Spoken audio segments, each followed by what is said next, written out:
नमस्कार दर्शक बंधु मु मुना स्वागत जनाऊँगी अमरिया न्यूज को।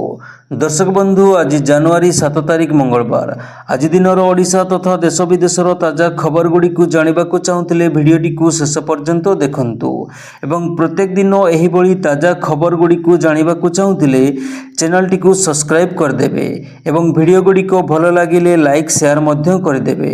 तेबे आसंतु नजर पकाइबा संपूर्ण खबर उपरे। वृद्ध और दिव्यांगों ପାଇଁ ओडिशा सरकार गुरुत्वपूर्ण रिलीफ व्यवस्था प्रणयन करिसेंती। 80 वर्षरु अधिक वयस्क व्यक्ति तथा 80% रु अधिक शारीरिक अक्षम थिबा व्यक्ति मासिक सामाजिक सुरक्षा पेंशन 1200 रु 3500 टंका को वृद्धि करा जायछि। जनवरी रे नुआ पेंशन राशि कार्यकारी हेबो। गत शुक्रवार दिन मुख्यमंत्री मोहन चरण माझी अध्यक्षतार अनुष्ठित राज्य कैबिनेट बैठक में एही निष्पत्ति निया जायछि। परवर्ती खबर जनवरी 6 तारिख सोमवार मुख्यमंत्री मोहन चरण माझी जन्मदिन होइथिबा बेले प्रधानमंत्री नरेंद्र मोदी समेत अनेक नेता तांकु शुभेच्छा जणाइछन्ति। समस्त नेता मुख्यमंत्री को शुभकामना करिबा बेले प्रधानमंत्री मोदी मोहन को जन्मदिनर शुभेच्छा जणाई तांकर खूब प्रशंसा करिसेंति। Modi social media platform X रे एक पोस्ट करी लिखिसेंति ओडिशार परिश्रमी मुख्यमंत्री मोहन चरण माझी को तांको जन्मदिन रे शुभेच्छा। जणे तृणमूल स्तरर नेता से जनसेवा तथा गरीब लोकों को सशक्त करिबारे आगरे रहिसेंति।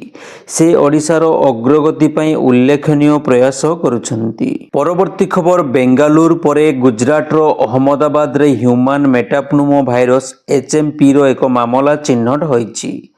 अहमदाबादर चांदकेड़ा अंचल रे 2 मासर शिशुठारे एही भाइरस संक्रमण नजर आसीछि। नवजात शिशु एबे घरोई हॉस्पिटल रे चिकित्सित हेउछंती। चाइना रे संक्रमण वृद्धि हेबार खबर मध्यरे एही मामला सामना को आसीछि, जहां मानव मेटाप्नुमो भाइरस HMPV सहित जड़ित। एही भूताणु श्वासक्रिया को प्रभावित करिथाय, जहां प्रथमे 2001 रे चिन्हट होइथिला। विशेषकरी वृद्ध और पिलामानंकु HMPV प्रभावित करे। परवर्ती खबर छत्तीसगढ़ रो बीजापुर रे सुरक्षा बाहिनी को गाड़ी ऊपर को माओवादी माने आक्रमण करिसेंती। एथिरे 8 जन जवान शहीद होइथिबा जणा पड़िछि। एथिसह गाड़ी चालकंकर मध्य मृत्यु घटिछि। अपरपक्षे अनेक जवान आहत होइछन्ती। कुहा जाउछि जे सुरक्षा बाहिनी को गाड़ी निकटर एक विस्फोरक बोझई गाड़ी विस्फोरण कराइथिला, जेउथिपाई गाड़ीटी खंड खंड होई जाइछि।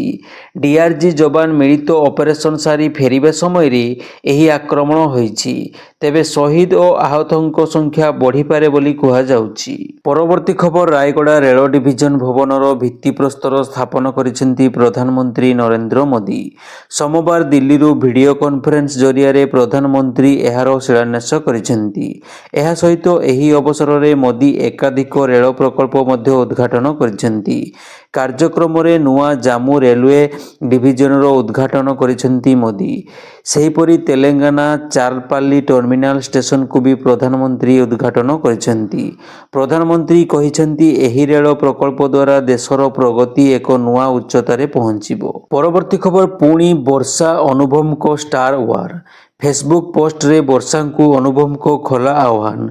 जेकोसी चैनल रे मुहांमुही आलोचना पाई कहिले अनुभव।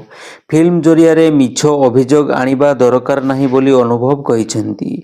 आलोचना करी सबुदिन पाई अध्याय बंद करिबा को आह्वान दैछंती ओडिया सुपरस्टार अनुभव महांती। परवर्ती खबर प्रति मासरे महिला पाइबे 2500 टंका। दिल्ली रे महिला मानंको पाई प्यारी दीदी योजना घोषणा करिछि कांग्रेस। विधानसभा निर्वाचन पूर्वरु कांग्रेस एही बड़ घोषणा करिछि। कांग्रेस कहिछि जे निर्वाचन जितिबा परे शासन को आसिले महिला मानंकु एही राशि दिया जिवो। एहा पूर्वरु दिल्ली रे शासक आम आदमी पार्टी मध्य महिला मानंकु प्रति मासरे 2100 टंका देबाकू घोषणा करि सारिछि।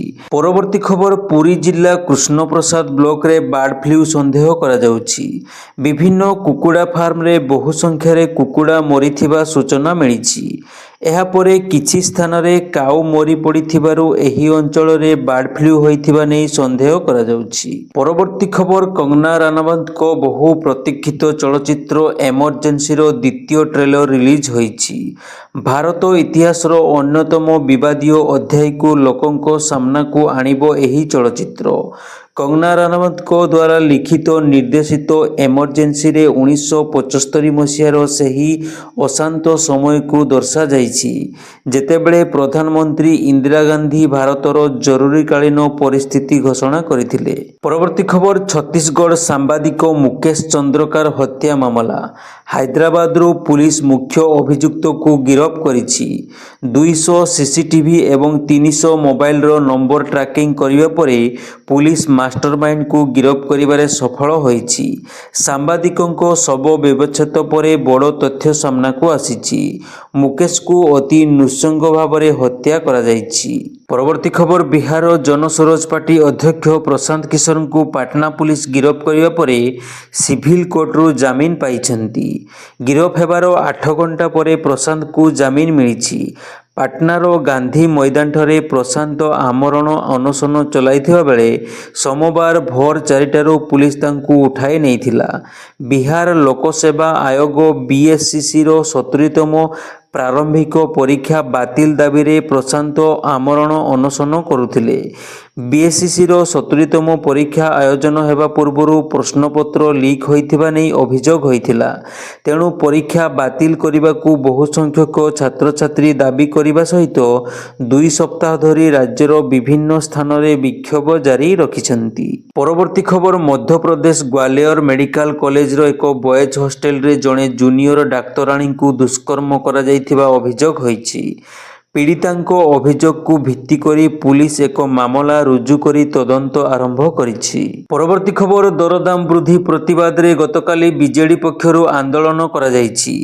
ରାଜଧାନୀରେ ହଜାର ହଜାର ବିଜେଡି କର୍ମୀଙ୍କ ମେଳରେ ବିଜେଡି ସଭାପତି ତଥା ବିରୋଧୀ ଦଳ ନେତା ନବୀନ ପଟ୍ଟନାୟକ ରାଜ୍ୟ ସରକାରଙ୍କୁ କଡ଼ା ସମାଲୋଚନା କରିଛନ୍ତି। ସେ ମୋହନ ଚରଣ ମାଝୀଙ୍କ ସରକାରଙ୍କୁ ମହଙ୍ଗା ମାଡ଼ ସରକାର ବୋଲି କହି କଟାକ୍ଷ କରିଛନ୍ତି। ଦରଦାମ ବୃଦ୍ଧିକୁ ନେଇ ବିଜେଡି ପକ୍ଷରୁ କରାଯାଇଥିବା ବିକ୍ଷୋଭକୁ ଏକ ନାଟକ ବୋଲି କହିଛି ବିଜେପି। ଏନେଇ ଯୋଗାଣ ମନ୍ତ୍ରୀ କୃଷ୍ଣଚନ୍ଦ୍ର ପାତ୍ର କହିଛନ୍ତି, ରାଜ୍ୟରେ ପନିପରିବା ଦର ବହୁତ କମ୍ ଅଛି। ଡାଲି, ତେଲ ଆଦିର ଦର ଦେଶ ତୁଳନାରେ ଓଡ଼ିଶାରେ କମ୍ ରହିଛି। ବିଜେଡିର ଦରଦାମ ବୃଦ୍ଧି ପ୍ରତିବାଦ ନାଟକ ଛଡ଼ା ଆଉ କିଛି ନୁହେଁ। ଏଣେ ରାଜ୍ୟ ବିଜେପି ଉପସଭାପତି ବିରଞ୍ଚି ନାରାୟଣ ତ୍ରିପାଠୀ ପ୍ରତିକ୍ରିୟା ଦେଇ କହିଛନ୍ତି ଯେ ବିଜେଡି ସରକାର ସମୟରେ ଦରଦାମ ବୃଦ୍ଧିରେ ଓଡ଼ିଶା 1 ନମ୍ବର ଥିଲା। ସ୍ଥିତି ଏବେ ଧୀରେ ଧୀରେ ସୁଧୁରୁଛି।